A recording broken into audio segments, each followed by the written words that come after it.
ओम सभी को नमस्ते। मंत्रोच्चारण। ओम सहनावतु सहनौ भुनक्तु सह वीर्यं करवावहै तेजस्विनावधीतमस्तु मा विद्विषावहै। ओम शांति शांति शांति।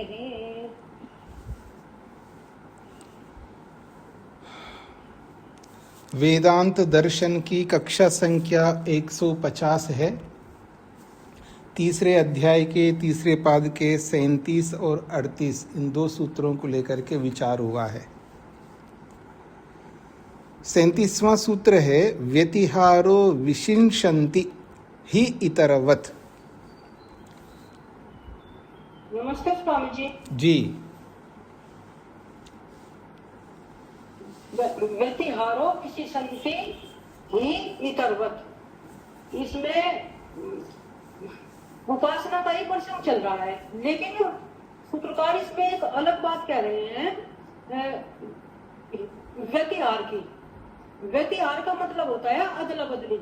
जैसे वस्तुओं की अदला बदली होती है, ठीक उसी प्रकार उपासना में गुणों को लेकर के शास्त्र में भी एक शास्त्र के दूसरे शास्त्र के गुणों के साथ अदला बदली होती है। सूत्रकार कहते हैं कि जो एक वाक्य में जो वर्णन आया है गुणों को लेकर के, उस वाक्य में बताए गए वाक्य में उन गुणों का किसी दूसरे शास्त्र में बताए गए गुणों के में जो गुण बताए गए हैं उन वाक्य में उन गुणों के साथ जोड़ लेते हैं और उसे एक उपसंहार कहते हैं। किंतु उन उन उन वाक्यों में कहे गए जो गुण है, अलग अलग गुण का वर्णन आया है, उन्हें एक दूसरे परस्पर एक दूसरे के साथ उसे प्रतिवर्तित कर लेते हैं, अर्थात व्यतिहार कर लेते हैं। जैसे कुछ मंत्र में बहुत सारे गुण बताए गए हैं, ऐसे गुण जो कुछ ऐसे गुण हैं जो दूसरे मंत्र में मिल भी रहे हैं और नहीं भी मिल रहे हैं। तो और जो दूसरे मंत्र में गुणों को लेकर चर्चा हुई है, जिन गुणों की, वे उस मंत्र में गुण कुछ मिल रहे हैं, कुछ नहीं भी मिल रहे हैं। अब अदला बदली कर लेते हैं गुणों की। जो इस गुण इन जो यह मंत्र है, इन गुणों को कुछ उसमें दे देते हैं और उससे कुछ ले लेते हैं। तो इन गुणों की अदला बदली को ही व्यतिहार कहते हैं। अब ये जो अब विशेषण को परिभाषित कर रहे हैं सूत्रकार, वे कहते हैं कि अदला बदली किसकी हो रही है। कहते हैं कि ये परमात्मा के गुणों की अदला बदली हो रही है, और अलग अलग शास्त्रों में, अलग अलग वाक्यों में, अलग अलग शास्त्रों में। अब और ये सारे के सारे गुण ब्रह्म विद्या को ही बताने वाले हैं। अब जो उन गुणों के वाक्यों के द्वारा कहे गए गुणों में जो अलग परमात्मा को ही विशेषित करते हैं हमें, जो अर्थात अलग अलग शास्त्रों में कहे गए अलग अलग गुण परमात्मा के वैशिष्टता को ही वर्णित करते हैं। और ऐसे गुण जो उपासना के जानकार हैं, वे विशेष रूप से अनुभव करते हैं उन गुणों को। और जैसे जो ब्रह्म विद्या को जानने वाले हैं, अर्थात व्यतिहार विद्या को जानने वाले हैं, ऐसे आचार्य भी ऐसा ही पाठ करते हैं। अर्थात हमें ऐसा जो है वो व्यवहार कर लेना चाहिए, वे भी ऐसा ही पाठ करते हैं। अब वो जो व्यतिहार से भिन्न जो प्रसंग है उपसंहार का, उपसंहार के समान ही व्यतिहार को ही समझ लेना चाहिए, व्यतिहार ही करना चाहिए उपसंहार के समान। यही इतरवत का मतलब है। तो उपसंहार में तो गुणों का बस लेना देना हो रहा था, लेकिन इसमें व्यतिहार में कुछ गुण लिए जा रहे हैं और कुछ गुण दिए जा रहे हैं, उसे ही व्यतिहार कहते हैं। जी, आपने बड़ा अच्छा प्रयास किया है। स एव ही सत्यादयः। स एव ही, ओम स्वामी जी प्रणाम जी। सा एव ही सत्यादयः। तो ये व्यतिहार जो है उपसंहार के समान है, ऐसा ही समझ लेना चाहिए, क्योंकि व्यतिहार में केवल गुणों की अदला बदली हो रही है। तो जैसे उपसंहार में हम गुणों का जो है एक दूसरे के साथ उपसंहार करते हैं, तो वहाँ पर क्या होता है कि विद्या जो है ब्रह्म विद्या है वो एक ही रहती है। तो उसी प्रकार व्यतिहार में भी जब गुणों की अदला बदली करते हैं तो वहाँ पर भी ब्रह्म विद्या में किसी प्रकार का कोई भी भेद नहीं आता है और वो विद्या ब्रह्म विद्या एक ही रहती है। तो इसके लिए कहा गया है कि उस व्यतिहार के गुण कौन से हैं, तो कहा गया है कि सत्यादयाः, अर्थात वो सत्य आदि गुण हैं। तो ये जो सत्य आदि गुण हैं, इन्हीं को ही उदाहरण के रूप में प्रस्तुत किया गया है। तो बृहदारण्य के ही प्रसंग लिए गए हैं के अलग अलग वचनों में इन व्यतिहार के गुणों को दर्शाया गया है। तो पहला जिसमें ये बताया गया है कि उस पहला जो प्रसंग है उसमें जो बताया गया, जो उपासक ब्रह्म की उपासना करता है तो वो करता है, कैसा है वो ब्रह्म, कहा है वो महत् स्वरूप है अर्थात व्यापक स्वरूप है। और यज्ञ अर्थात वो मतलब उपासना सॉरी है एक सेकंड, हाँ जी थोड़ा सा, और यज्ञ अर्थात वो यज्ञ मतलब पूजनीय है, अर्थात परमात्मा जो है पूजनीय अर्थात सर्वश्रेष्ठ है। और उसके बाद प्रथमजम अर्थात वो सबसे पहले प्रकट हुआ है, वो इस सृष्टि की उत्पत्ति और मतलब हमारे शरीर की उत्पत्ति से पूर्व वो परमपिता परमात्मा प्रकट हुआ है। और सत्य अर्थात वो सत्य स्वरूप है और ब्रह्म स्वरूप है। तो इस प्रकार के ब्रह्म को जो जानता है, जो इस प्रकार के ब्रह्म को जो जानता है, स ईमान लोकान जयति, वो ये जो त्रिलोक है तीनों लोकों को जीत लेता है, अर्थात जीतता है, अर्थात वो विजय प्राप्त कर लेता है, अर्थात ईश्वर की आज्ञा के अनुसार चलता है, वो संसार के अनुसार नहीं चलता है। तो ये जो वचन दिया गया है, इस वचन में ब्रह्म शब्द का वर्णन आया है। तो यहाँ से वचन से प्रारंभ किया गया है और आगे जो है इसी ब्रह्म शब्द को पुरुष शब्द से भी विशेषित किया गया है। तो आगे जो वचन आ रहे हैं उसमें उसको पुरुष शब्द से विशेषित किया है, जैसे कि आदित्य बताया गया है, तो आदित्य पुरुष अर्थात आदित्य में जो पुरुष है वो वही पुरुष है जो सत्य है, सत्य पुरुष है। तो इसी प्रकार से उसको मतलब आदित्य के पुरुष में भी वो पुरुष के समान वो बताया गया है। इसी प्रकार आगे और वचन आया है, मनोमयो ही अयम पुरुषः, मतलब ये जो पुरुष है जिसकी उपासना की जा रही है वो मननशील है। और उसके बाद भास्वरूपः अर्थात वो ज्ञान स्वरूप और प्रकाश स्वरूप है। इस प्रकार से ये बताया गया है। और उसके बाद एक और वो बताया गया है प्रकाश स्वरूप धातु। और उसके पश्चात यह बताया गया है कि ये जो परमात्मा है ये अंतर हृदय में विराजमान रहता है, सभी के हृदय में वो परमपिता परमात्मा विराजमान रहता है। तो उस परमात्मा के सूक्ष्मत्व को दर्शाने के लिए जौ और चावल के साथ उसको के साथ की उपमा दी गई है कि वो उस परमात्मा के जैसे जौ और चावल है वो बहुत सूक्ष्म है, उसी प्रकार परमात्मा भी बहुत सूक्ष्म से भी सूक्ष्म है। ये परमात्मा के सूक्ष्मत्व को बताया जा रहा है। तो इसी प्रकार आगे ये बताया गया है कि जो ये परमात्मा है, जितना भी ये संसार हमें दिखाई दे रहा है, ये परमात्मा जो है उस सारे संसार का अधिपति अर्थात स्वामी है और सबका नियंता है अर्थात शासन करने वाला है। तो इन वचनों में ये जो वचन हमारे जो भी बृहदारण्य के वचन आए हैं, इनमें सत्य जो है वो मुख्य रूप से दोनों वचनों में ही आया है।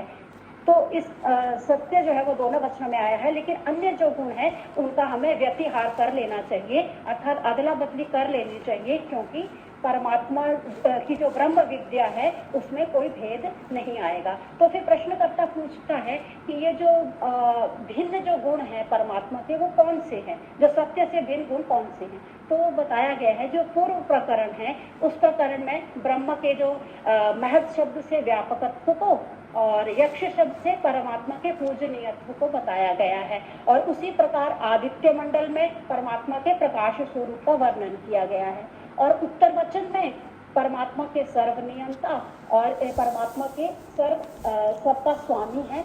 इस प्रकार से ये वर्णन किया गया है। तो इस प्रकार इन सब वचनों से यह सिद्ध होता है कि हमें गुणों का व्यतिहार कर लेना चाहिए। उससे ब्रह्म विद्या में किसी प्रकार का भी कोई भेद नहीं आएगा।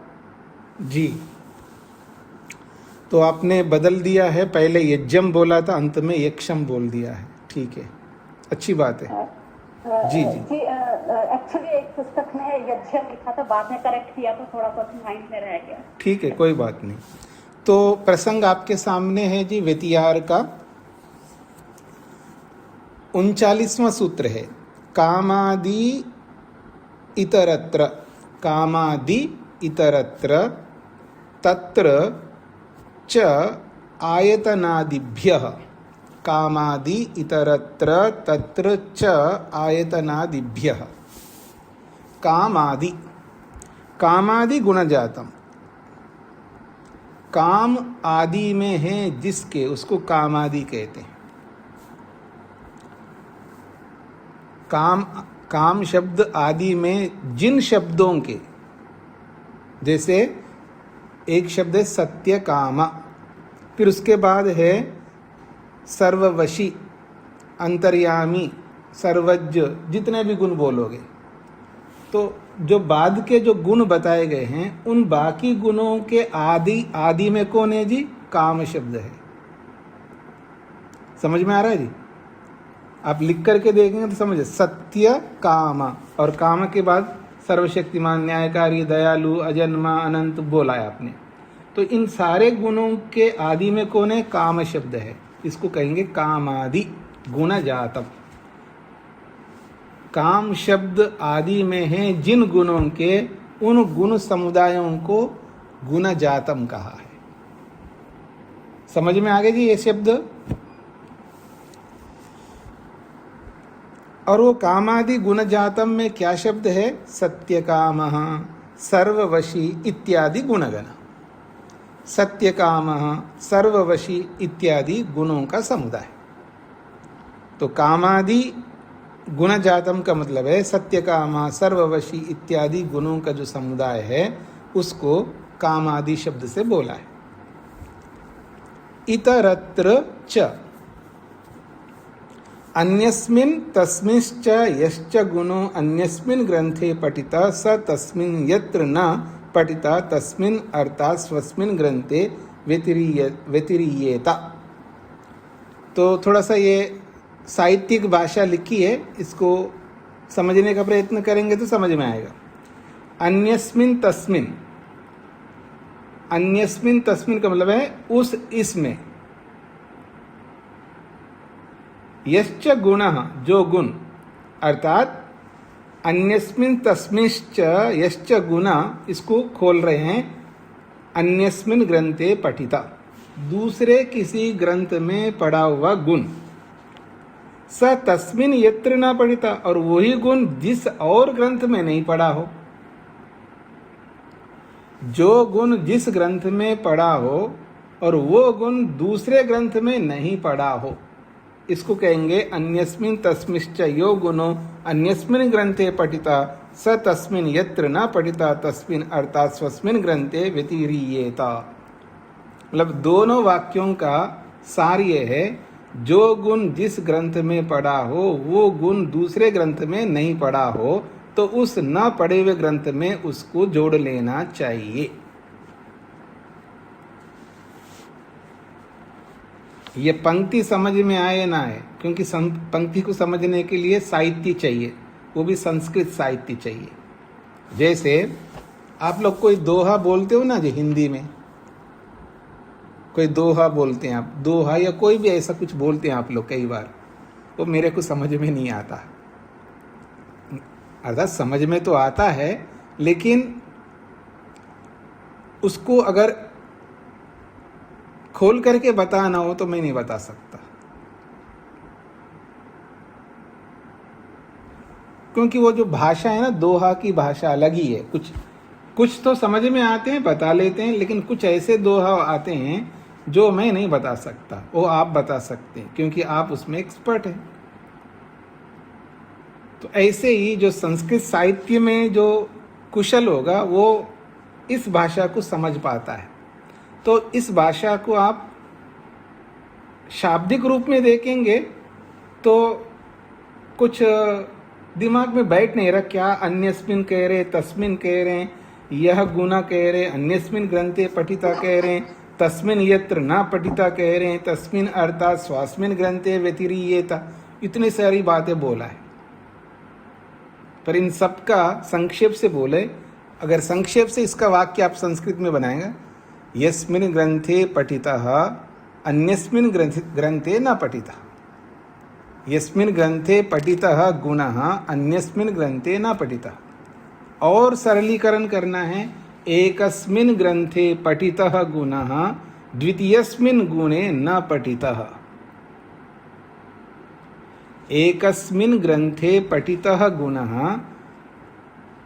द्वितीयस्मिन ग्रंथे न पठितः। अब तो समझ में आ गए ना, ये दो पंक्तियों का एक अर्थ है। आप लिखना चाहे लिख सकते हो इन दो पंक्तियों का एक वाक्य, एकस्मिन ग्रंथे पठितः गुणः, एकस्मिन ग्रंथे पठितः गुणः,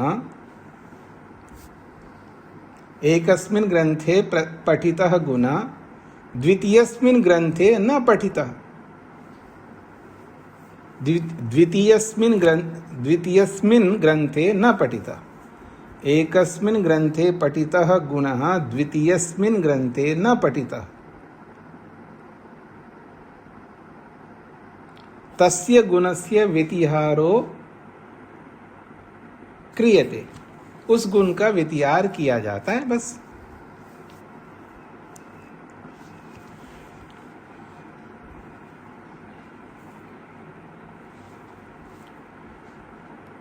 हाँ जी, अब देखिएगा, अन्यस्मिन तस्मिंश्च यश्च गुणो, उसी को खोला है, अन्यस्मिन ग्रंथे पठिता, किसी दूसरे ग्रंथ में पढ़ा हुआ, स तस्मिन यत्र न पठिता, और वही गुण तस्मिन अर्थात यत्र दूसरे ग्रंथ में न पठिता, तस्मिन अर्थात उस दूसरे ग्रंथ में, अर्थात स्वस्मिन ग्रंथे अपने उस ग्रंथ में, व्यतिह्रियेता उसको व्यतिहार कर लेना चाहिए।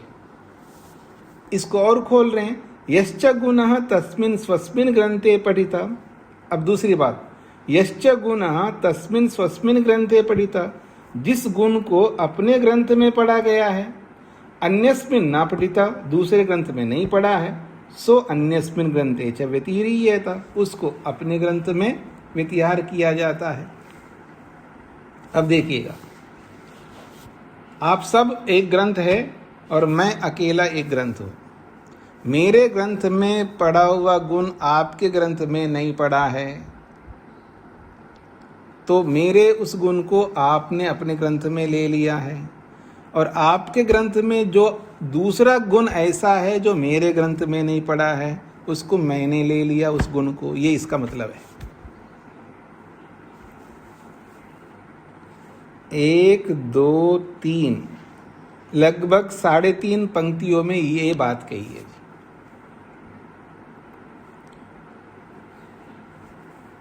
एक ग्रंथ में पढ़े हुए गुण को दूसरे ग्रंथ में न पढ़े हुए, एक ग्रंथ में पढ़े हुए गुण को दूसरा ग्रंथ ने नहीं पढ़ा, ऐसे ग्रंथ ने उसको अपने में ले लिया है। फिर इस ग्रंथ ने जिस दूसरे गुण को पढ़ा है, उस गुण को दूसरे ग्रंथ ने ले लिया क्योंकि उसने नहीं पढ़ा है। स्पष्ट हो गया जी? आगे बढ़ूं। अब आगे कह रहे हैं, किम सर्वेषां सर्वेषु स्थलेषु हेतु मंतरेण व्यतिरियेता।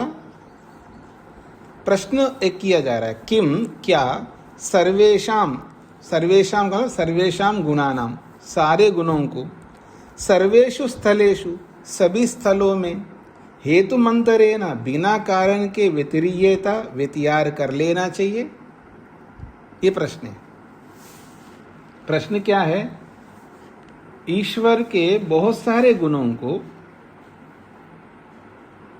बहुत सारे स्थलों में पढ़ा गया है। ईश्वर के बहुत सारे गुणों को बहुत सारे ग्रंथों में पढ़ा गया है। तो ऐसे गुणों को बिना हेतु के, बिना कारण के हम अपने अपने ग्रंथों में अपनी अपनी उपासना में व्यतियार कर सकते हैं? ये प्रश्न है। उच्यते, इसका समाधान दिया जा रहा है। आयतनादिभ्यः, आयतनादिभ्यो हेतुभ्य, बिना हेतु के, बिना कारण के किसी भी गुण को कोई भी यूं नहीं संग्रह कर सकता, क्योंकि वो गुण उसके साथ रिलेट करना चाहिए। जिस गुण को आप उपासना में जोड़ रहे हो, वो जिसके साथ जोड़ रहे हो उसके साथ वो रिलेट करे ना, उसके साथ वो जुड़ सके, तभी तो आप उपसंहार कर सकते हो।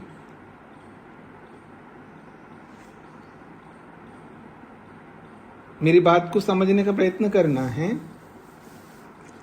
आधार, ईश्वर के आधार को लेकर के बताया जा रहा हो कोई गुण, तो आधार के साथ जुड़ने वाले गुण को, उस जैसे गुण को ही तो जोड़ोगे, या किसी भी कोई गुण को जोड़ोगे उसके साथ में।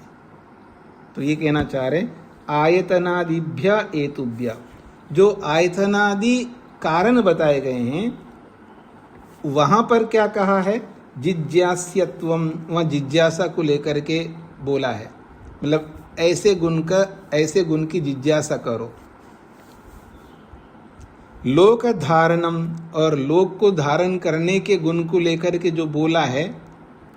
फलम च, और उसका फल क्या बताया गया है उसके साथ जोड़ना है। तो आदि पदेन अपेक्षन्ते, अर्थात जिज्ञासा को उत्पन्न करने वाले गुण को, लोक को धारण करने वाले गुण को, फल को बताने वाले गुणों की वहाँ अपेक्षा है, तो उन्हीं को जोड़ना चाहिए और किसी का नहीं। ये बात समझ में आ गई जी? उन्होंने हेतु दिया है आयतनादिभ्य हेतुभ्य। आयतन, आयतन कहते हैं आधार को, और आदि से फल को भी बोला है। तो आधार और फल को बताने वाले गुण जहाँ बताए जा रहे हो, वहाँ पर उनसे मिलते जुलते गुणों को ही वहाँ जोड़ लेना चाहिए। आयतनादय तत्र व्यतिहारे हेतु, आयतनादि गुण उस व्यतिहार में कारण बनता है या बनते हैं। आयतनादय, आयतन आदि जो गुण बताए गए हैं ईश्वर के, वो गुण उस व्यतिहार में कारण बनते हैं। आयतनादीन अनुसृत्य एव व्यतिहारो गुणानां भवेत्।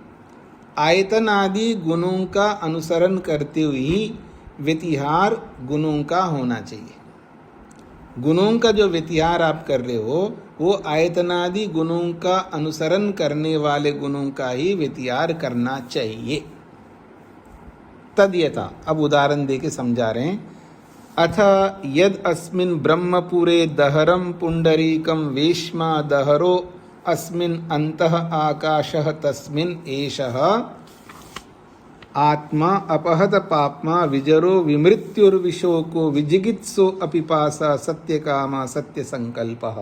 ये छांदोग्य का उदाहरण दिया है। तद्यथा, जैसे कि अथ यद अस्मिन् ब्रह्मपुरे, इस ब्रह्मपुर में, ब्रह्मनगर में, जहाँ ब्रह्म परमात्मा निवास करता है, उसको ब्रह्मपुर कहते हैं। मतलब कोई स्थान विशेष है ब्रह्म निवास का?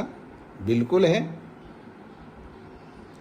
ब्रह्म तो सब जगह निवास करता है, सब जगह रहता है, लेकिन आप आत्मा कहाँ पा सकते उस परमात्मा को?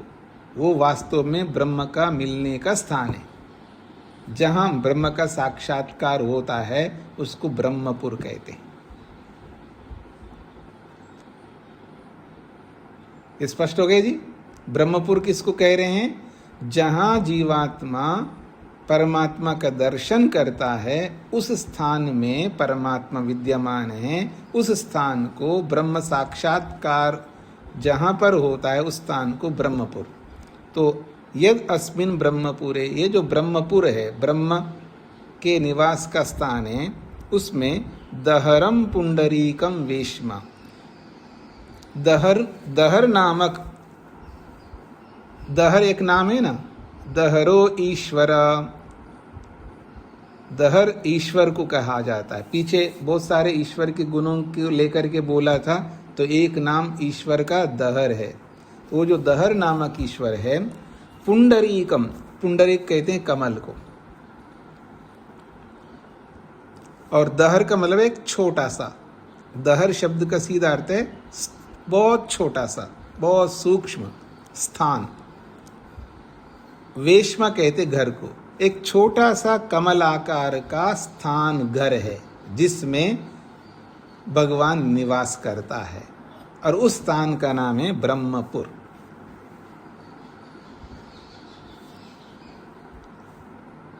ये नारायण पंडा जी का ब्रह्मपुर नहीं है, क्यों जी?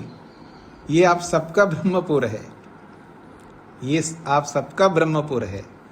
तो ये जो ब्रह्मपुर है, दहरम पुंडरीकम वेश्मा, एक छोटा सा कमल आकृति का वेश्मा घर विराजमान है, उसको ब्रह्मपुर कहते हैं। उस ब्रह्मपुर में दहरा, उसका नाम भगवान, क्योंकि वो छोटे से स्थान में रहने वाला परमात्मा, इसलिए उसको भी दहरा कहा गया है।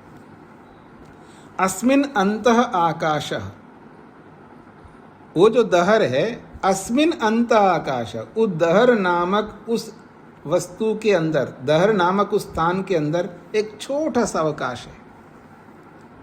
एक छोटे से स्थान को दहर कहा, उसके अंदर भी एक छोटा सा अवकाश है।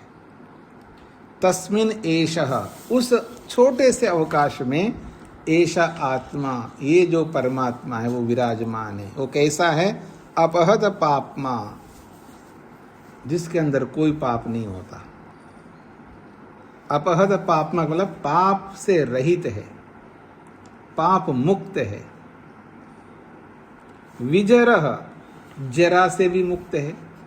जरा कहते हैं बुढ़ापा, और विजरह विगतः जरा यस्मा स विजरा, जिसमें से बुढ़ापा निकल गया, अर्थात जिसमें बुढ़ापा आ ही नहीं सकता, उसको विजरा कहते हैं। और विमृत्यु, वो कभी मृत्यु को प्राप्त नहीं हो सकता, मृत्यु भी उसको छू नहीं सकती। विशोका, शोक उसको छू नहीं सकता। विजिगित्सह, भूख उसको सताती नहीं है। जिगित्सा कहते हैं भूख को, और विजिगित्सा जिसके अंदर भूख नहीं होती है। अपिपासा, जिसके अंदर प्यास नहीं होती है। देखिए क्या विशेषण दिए हैं भगवान के, परमात्मा के क्या विशेषण दिए हैं। अपिपासा, परमात्मा को कोई पिपासा नहीं, और जीवात्मा को तो प्यास ही प्यास है, बहुत प्यास है, बहुत प्यासा है जीवात्मा। और जिगित्सा, भूख भी बहुत है, जीवात्मा को भूख भी है और प्यास भी है। कुछ पानी की भूख है, कुछ पा कर के प्यास बुझाने की भूख है। बाहर वाला जो पानी वाला प्यास है, खाने वाली जो भूख है वो नहीं है, लेकिन फिर भी उसको प्यास है। अच्छा, एक भजन बोलते हो ना आप लोग,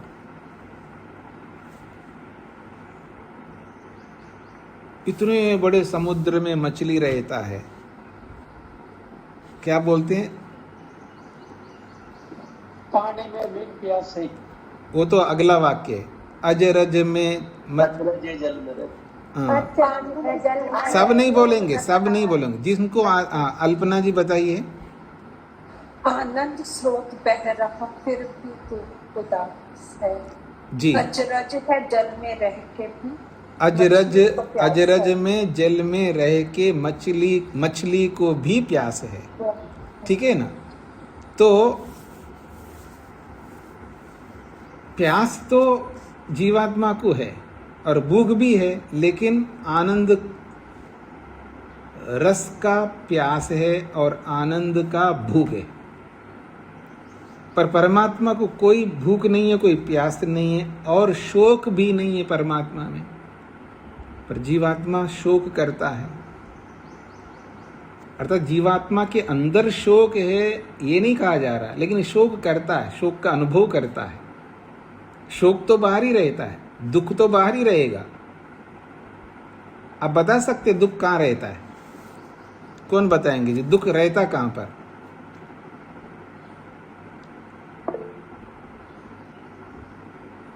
हाँ जी नरेंद्र पाल जी, दुख रहता कहाँ है? मन में रहता है। हाँ, दुख भी और सुख भी सब कुछ मन में रहता है। रहता तो बाहर है, लेकिन वो दुखी होता नहीं, अर्थात दुख का अनुभव नहीं करता है। इसका अर्थ है शोक नहीं करता। कौन? परमात्मा। और जीवात्मा तो करता है।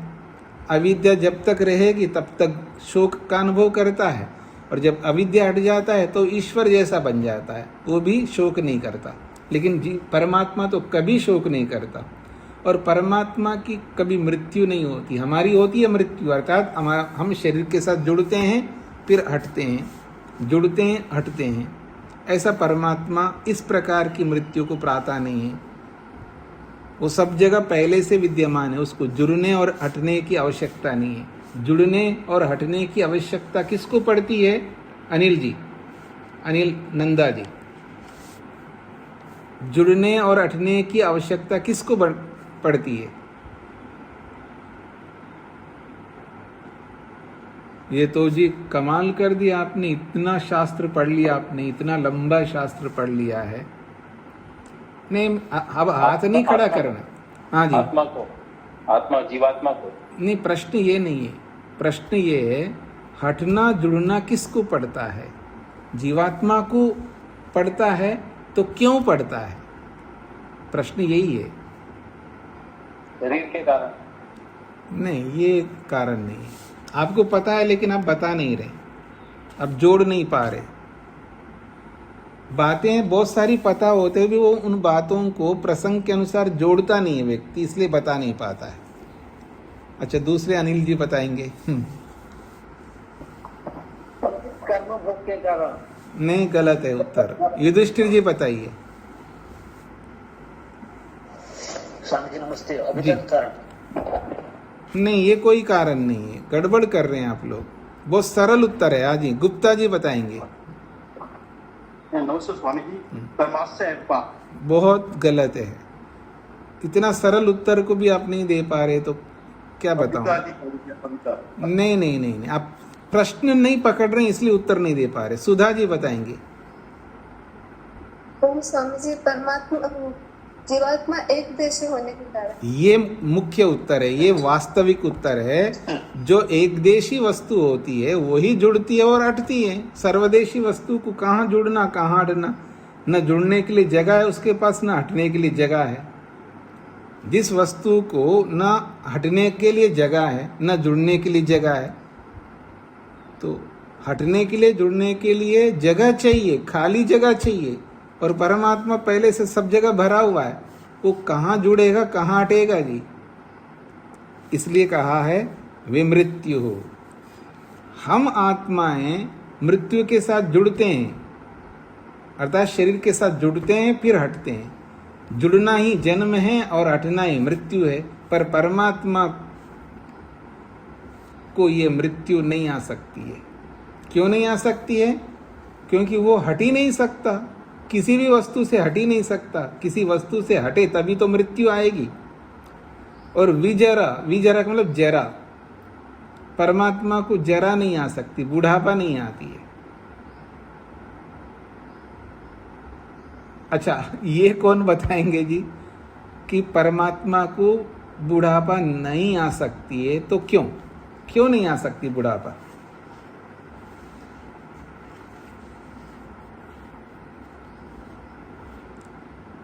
अब ये विमृत्यु के साथ ही ये बात जुड़ी हुई है। अगर आप बता सकते हैं विमृत्यु के साथ ही ये बात जुड़ी हुई है। आज ऋचा जी बताइए।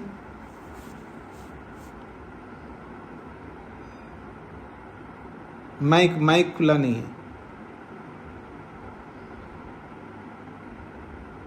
आवाज नहीं आ रही। हो सकता आपका माइक ठीक ना हो। हाँ जी, और कौन बताएंगे? हाँ जी, डॉक्टर प्रतिभा जी बताएंगी। पर परमात्मा अजन्मा है, जब जन्म नहीं होता है तो इसकी मृत्यु नहीं होती है, और इसीलिए उसमें जवानी बुढ़ापा ये सब उसमें बेकार नहीं होता, क्योंकि निर्विकार है परमात्मा। ये सही है, लेकिन ये सीधा उत्तर नहीं, ये वास्तविक उत्तर नहीं है। वो बूढ़ा क्यों नहीं होता है?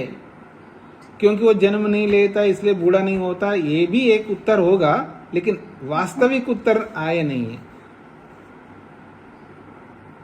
हाथ तो बहुत खड़े हुए हैं, योगेश जी बताइए। स्वामी जी, जरा और मृत्यु शरीर के गुणधर्म में, परमात्मा शरीर धारण नहीं करता। ये बिल्कुल सही है, बिल्कुल सही है, लेकिन इसके पीछे भी एक उत्तर जुड़ा हुआ है, वो मैं चाहता हूं। आज अजन्मा है। नहीं, ये सब नहीं। अल्पना जी बताइएगा। स्वामी जी, मेरा भी यही था उत्तर कि शरीर के साथ संबंध में। हाँ, देखिएगा, मैंने कहा विमृत्यु के साथ जुड़ा हुआ, इसलिए मतलब ऐसा है, किसी वस्तु के साथ जुड़ जाए परमात्मा तो वो वस्तु क्षीण होती है, उसमें जरा आती है, और किसी वस्तु के साथ जुड़ता ही नहीं परमात्मा, वो पहले से ही पहले सब जगह है। अब समझने का प्रयत्न कर रहे हैं ना? अगर इस स्थूल शरीर के साथ आत्मा जुड़ता है, इसलिए शरीर बूढ़ा होता है, इसलिए उसको बूढ़ा होता है ऐसा बोला जाता है। और परमात्मा किसी के साथ जुड़ गया और हट गया, तब तो वो बूढ़ा पाएगी उसके अंदर, वो तो जुड़ता ही नहीं, पहले से विद्यमान है। आप ये उत्तर दे सकते, विरजा का अर्थ वो निर्लिप्त है। जब किसी से लिप्त ही नहीं होता है तो उसके अंदर कौन सी जरा आएगी, कौन सी मृत्यु आएगी? समझ रहे ना? ये इसका उत्तर है। और अपहत पापमा, पाप से मुक्त है परमात्मा, पाप रहित है।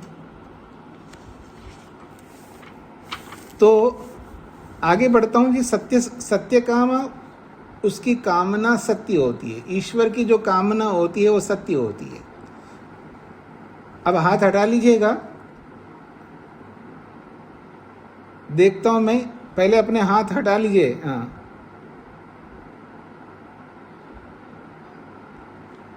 सत्य कामना, ईश्वर की कामना सत्य होती है।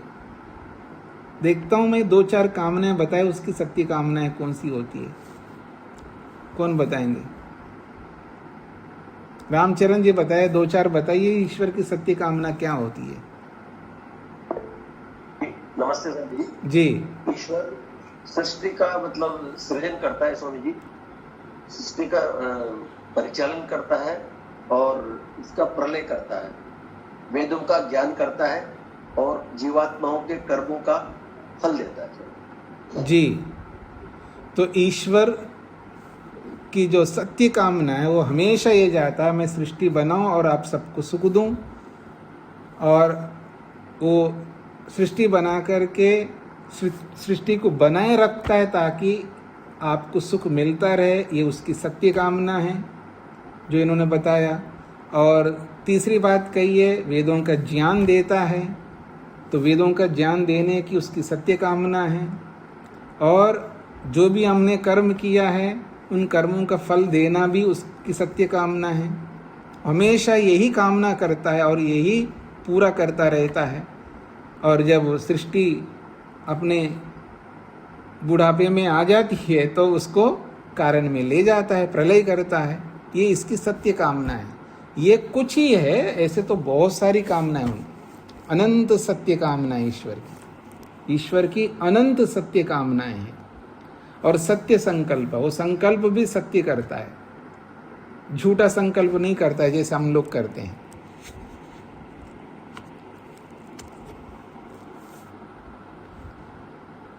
जैसे होता है कि हाँ जी, हम एक प्रोग्राम कर रहे हैं, आप आइएगा। हाँ जी आएंगे, और इतने नहीं बोलते, जरूर आएंगे, और आते बिल्कुल नहीं है। क्यों जी?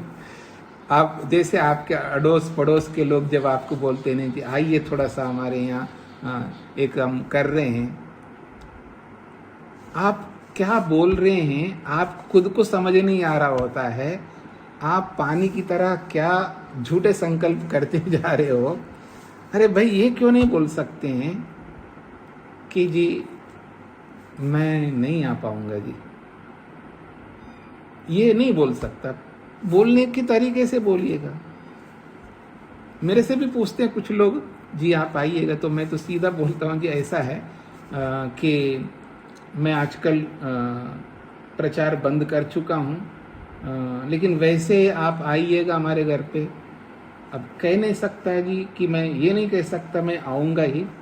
हो सकता है कभी ऐसा अवसर मिले, कोई ऐसा प्रसंग आ जाए, कोई ऐसा सिचुएशन क्रिएट हो जाए तो पॉसिबिलिटी है, हो सकता है आ जाए, लेकिन मैं निश्चित नहीं कह सकता। तो कहने के ढंग कितने ही प्रकार हो सकते हैं। अब वो ना बता करके, वास्तविकता ना बता करके क्यों अपने हाथों से अपने पांव पर कुलाड़ा मारते हैं, क्यों असत्य संकल्प करते हैं? पर ईश्वर कभी ऐसा नहीं करता। अंतर समझ रहे ना, हमारे में और ईश्वर में कितना अंतर होता है। अगली बात ये हो गए छांदोग्य का। बृहदारण्यक का देखिएगा, स व एष महान अजः आत्मा यो अयम विज्ञानमय प्राणेषु यह एषो अंतर्हृदय आकाश तस्मिन् शेते सर्वस्य वशी सर्वस्य ईशाना सर्वस्य अधिपति। स व एषा महान अजः, वह यह परमात्मा महान अजः, बहुत महान है, अर्थात बहुत व्यापक है, बहुत बड़ा है, और अजः जन्म नहीं लेता है, स्वाभाविक है, वो आत्मस्वरूप है। यो अयम विज्ञानमय, केवल आत्मस्वरूप नहीं है, यो अयम विज्ञानमय, वो ऐसा है जो विज्ञानमय है, अर्थात विज्ञान स्वरूप वाला है। विज्ञान स्वरूप वाला आत्मा है, साधारण आत्मा नहीं है, विज्ञान स्वरूप वाला है। प्राणेषु यह एषः, और प्राणों में भी विराजमान रहता है, तभी तो हमारा जीवन चल रहा है। प्राणों में ना हो तो फिर हमारा जीवन नहीं चल सकता। यह ऐसा प्राणेषु, यह प्राणों में भी रहता है। अंतः हृदय, और हृदय के अंदर रहता है। और अंतर हृदय आकाश, जो हृदय के अंदर जो छोटा सा अवकाश है, तस्मिन् शेते, उस आकाश में, हृदय के अंदर जो अवकाश है उसमिन् शेते, शेते का मतलब सोता नहीं, शेते का मतलब उसमें रहता है, उस छोटे से अवकाश रूपी हृदय में रहता है। और उस छोटे से अवकाश, हृदय रूपी अवकाश में रहता है, और वो सर्वस्य वशी, सबको अपने वश में रखता है। सर्वस्य ईशान, और सबका स्वामी है, सर्वस्य अधिपति, और सबका वो राजा भी है। सर्वस्य वशी, सबको वश में रखता है। एक बात, सर्वस्य ईशान, सबका स्वामी है, और सर्वस्य अधिपति, सबका वो अधिपति है। और स्वामी और अधिपति में अंतर पकड़ना है आपको। सर्वस्य ईशान, वो सबका स्वामी है, और अधिपति शब्द क्या कहता, न्याय करने वाला है। सर्वस्य अधिपति, ये सबके ऊपर ये जोर दिया जा रहा है, सबका न्याय करता है। और सर्वस्य ईशाना, सबसे वो बड़ा है। ईशाना जो है वो बड़प्पन को बता रहा है, और अधिपति जो है उसके न्याय को बता रहा है। तो ये छांदोग्य और बृहदारण्यक के दो वचन दिए हैं। अत्र इन दोनों संदर्भों में, छांदोग्य बृहदारण्यकयोः उपनिषदयोः, छांदोग्य और बृहदारण्यक इन दो उपनिषदों में, उभयत्र दोनों स्थलों में, परमात्मना, परमात्मा के, हृदय अंतर आकाशः, हृदय के अंदर जो आकाश है, और वो आकाश कैसा है, जहाँ वो रहता है, आयतनम, वो आयतन बना हुआ है। हृदय अंतर आकाश, हृदय के अंदर जो अवकाश है वो अवकाश क्या बना हुआ है, आयतनम, वो आयतन बना हुआ, आधार बना हुआ है। किसका आधार बना हुआ है? संपूर्ण ब्रह्मांड का आधार बना हुआ है, संपूर्ण कर्मों का आधार बना हुआ, हमारे संपूर्ण जीवनों का, अर्थात संपूर्ण सृष्टि का वो आधार बना हुआ है। एक छोटे से अवकाश में रहता हुआ वो परमात्मा। तत्र तस्य अन्वेष्टव्यत्वम, उस छोटे अवकाश में उसका अन्वेषण करो, वहीं खोजो, वहीं जानो, वहीं समझो, वहीं देखने का प्रयास करो, बाहर नहीं। तत्र तस्य परमात्मना अन्वेष्टव्यत्वम वर्तते, उस छोटे से हृदय रूपी आकाश में जो हम सब का, पूरे ब्रह्मांड का जो आयतन आधार बना हुआ है, उसको वहीं आकाश में, हृदय रूपी आकाश में अन्वेष्टव्यत्वम, उसकी अन्वेषणा करो, उसकी खोज करो, उसको जानने, समझने, दर्शन करने का प्रयास करो। विजिज्ञास्यत्वम, और वहीं आकाश में जानने का प्रयत्न करना। तस्य लोक विधारणत्वम, क्योंकि तस्य उस परमात्मा का लोक विधारणत्वम, संपूर्ण लोकों को धारण करने का सामर्थ्य उसी छोटे से स्थान में रहने वाले परमात्मा में सामर्थ्य है। तस्य परमात्मना लोक विधारणत्वम, समस्त लोकों को धारण करने का सामर्थ्य है। ऐसे समस्त लोकों को धारण करने वाला जो आयतन रूपी परमात्मा है, तद उपासना फलम च, और जब उसकी उपासना करते हैं तो उस उपासना का फल भी हमें उसी जगह पर प्राप्त होता है। वहीं उपासना करो, उस उपासना का फल भी वहीं प्राप्त होता है, अर्थात वहीं पर आपको आनंद मिलता है, वहीं पर ज्ञान मिलता है। जिस गुण की उपासना करो, उस गुण का फल भी वहीं पर प्राप्त होता है।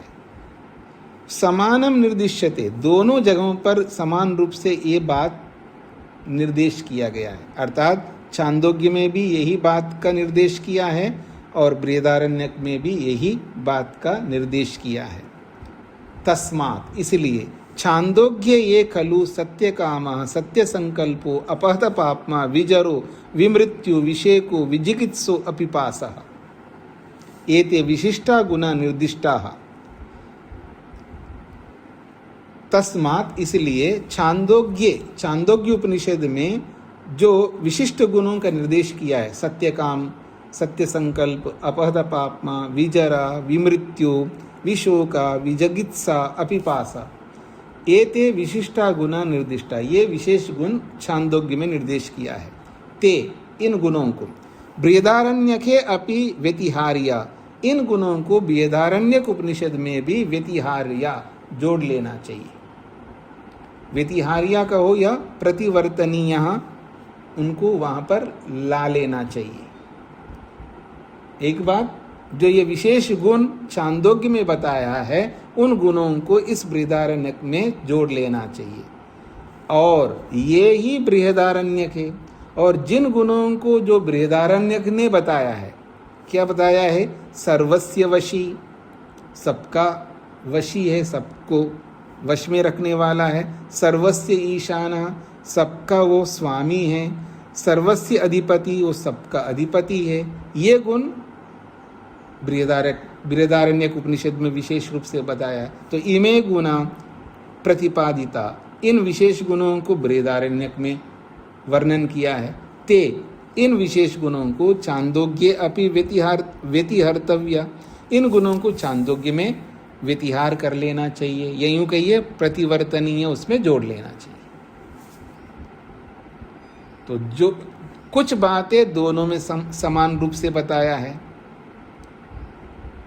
अर्थात उसका अन्वेषण करो, ये दोनों वचनों में उसके अन्वेषण को लेकर के बोला है। दोनों वचनों में उसको जानने की बात कही है।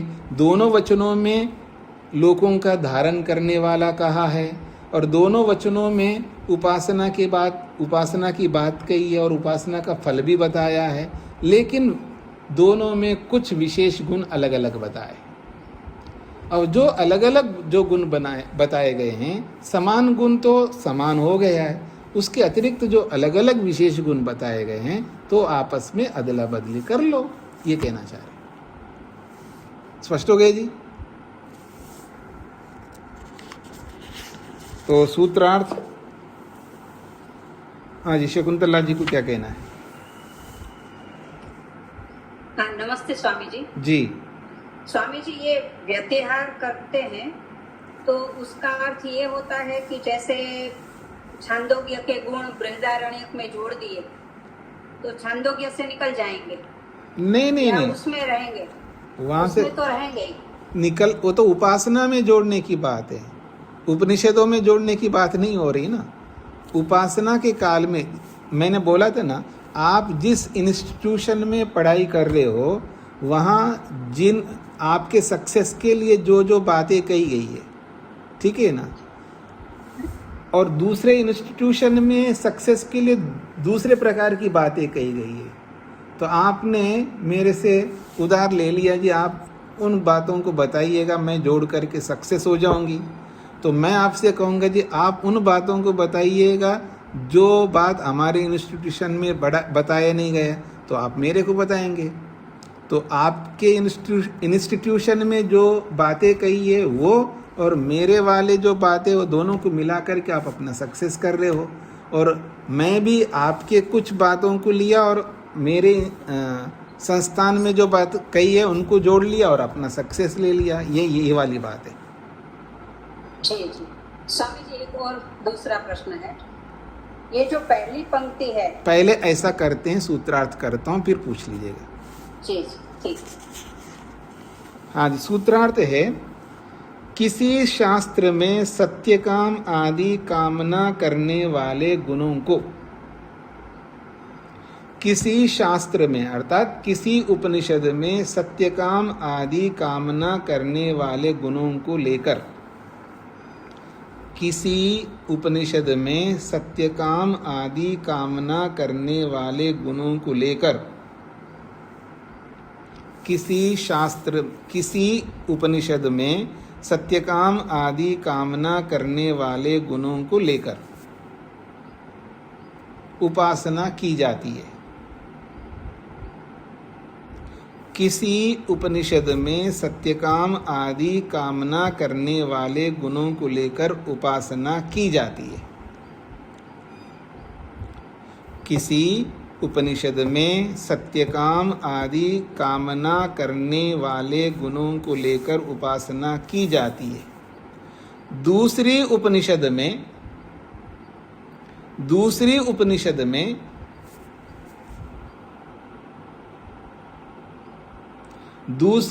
उपनिषद में उन सत्यकाम आदि गुणों के बिना, दूसरी उपनिषद में उन सत्यकाम आदि गुणों के बिना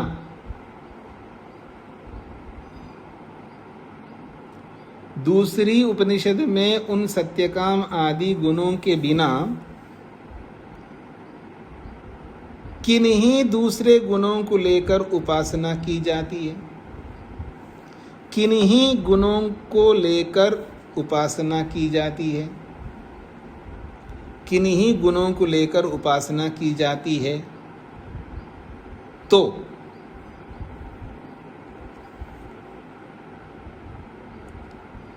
तो वे दोनों उपनिषदों के या उन दोनों उपनिषदों के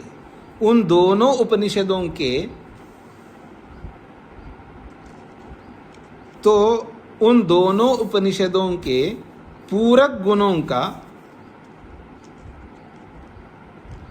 तो उन दोनों उपनिषदों के पूरक गुणों का, तो उन दोनों उपनिषदों के पूरक गुणों का अदला बदली करके भी उपासना कर सकते हैं। तो उन दोनों उपनिषदों के पूरक गुणों को अदला बदली करके भी उपासना कर सकते हैं। तो उन दोनों उपनिषदों के पूरक गुणों का अदला बदली करके उपासना कर सकते हैं। तो उन दोनों उपनिषदों के पूरक गुणों का अदला बदली करके भी उपासना कर सकते हैं। एक बार किसी उपनिषद में सत्यकाम आदि कामना करने वाले गुणों को लेकर उपासना की जाती है। दूसरी उपनिषद में उन सत्यकाम आदि गुणों के बिना किन्हीं दूसरे गुणों को लेकर उपासना की जाती है तो उन दोनों उपनिषदों के पूरक गुणों का अदला बदली करके भी उपासना कर सकते हैं। अब बोलिए शकुंतला जी। हाँ, नमस्ते स्वामी जी। जी अब आपने सूत्रार्थ लिखवाया तो थोड़ा समझ में ये आया जी कि सत्यकाम आदि गुण तो जैसे छांदोग्य में है जी तो उसी को बता रहे हैं, और सर्ववशी गुण ये बृहदारण्यक में बताया गया है तो उसको बता रहे हैं, यही उल्लेख कर रहे हैं। हाँ जी हाँ जी। अच्छा, मैं पहले इस पहली पंक्ति को इस सूत्र के साथ जोड़ नहीं पा रही थी जो आगे विवरण किया ना। जी जी जी। पर अब थोड़ा समझ में आ गया कि इन दोनों गुणों को इन दोनों उपनिषदों के माध्यम से बता रहे हैं। जी, दोबारा आप इसकी आवृत्ति करेंगे ना शांति से, तो इसकी आवृत्ति भी करो और सूत्रार्थ सामने रख तो समझ में आ जाएगा। ठीक, धन्यवाद स्वामी जी। हाँ जी, अल्पना जी को क्या कहना है? स्वामी जी, मेरे को ये उपसंहार और व्यतिहार में ये बात समझ में आई कि करना तो दोनों में वही है, गुणों का उपसंहार करना है, बस व्यतिहार ऐसी स्थिति में कहा जा रहा है जब कोई कॉमन है दोनों में कुछ, तो वहाँ पर वो व्यतिहार कहा जा रहा है, अदरवाइज करना वही उपसंहार। हाँ जी हाँ जी हाँ जी, बिल्कुल। लेकिन यहाँ व्यतिहार में प्रसंग के अनुसार कॉमन के साथ साथ अतिरिक्त गुणों का अदला बदली करके उपसंहार करना चाहिए, तो उस अदला बदली का नाम व्यतिहार दिया है।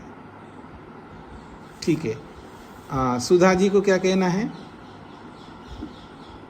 स्वामी जी नीचे से 5वीं पंक्ति है, तस्मात् छांदोग्य ये, तो ये जो च आया है तस्मात् के ता के स्थान पर च, हाँ, वो संधि के कारण से, क्योंकि छांदोग्य में छा है ना, तो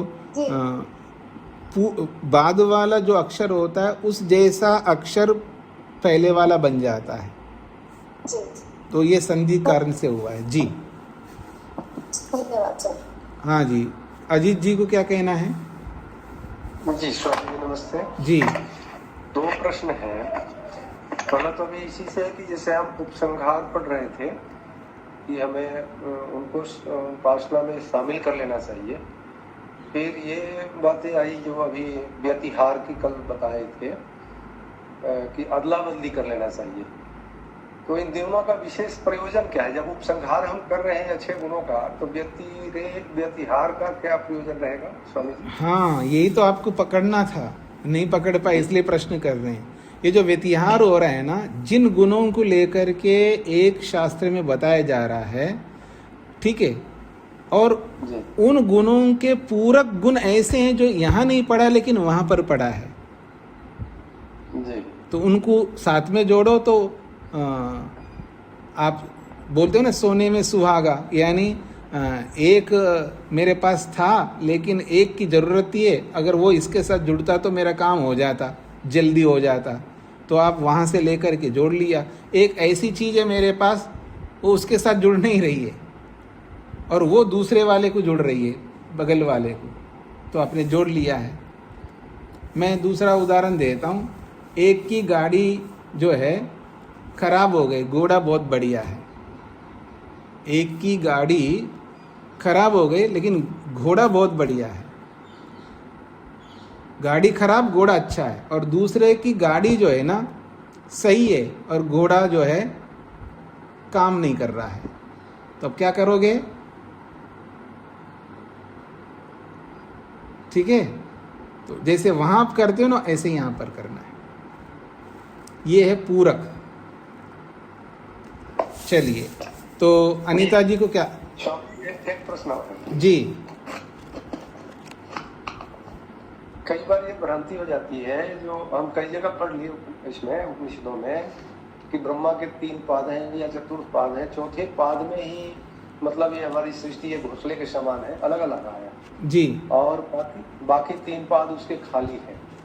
वहां तक तो ये आया। कल परसों आप बताए कि नहीं, तीनों पादों में अमृत भरा हुआ है, तो ये बातें अलग अलग आने के बाद फिर कृष्ण जो है, आप छोटी सी बात को जोड़ नहीं पा रहे। खाली का मतलब है जगत से खाली है।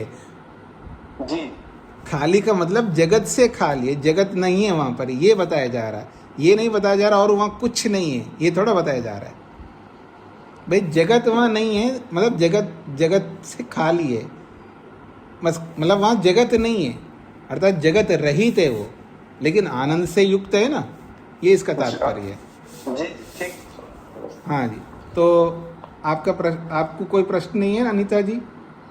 स्वामी जी थोड़ा सा छोटा सा था, सर्वस्य अधिपति जो है ना शब्द जी, उसका अर्थ हम स्वामी लिया था हमने पीछे जो बृहदारण्य का प्रसंग आया था। हाँ, दोनों का अर्थ स्वामी है, लेकिन दोनों ईशाना का अर्थ भी स्वामी है, अधिपति का अर्थ भी स्वामी है, तो कुछ तो अंतर करना पड़ेगा, वो अंतर यहाँ बताया मैंने जी। ओम शांति शांति शांति।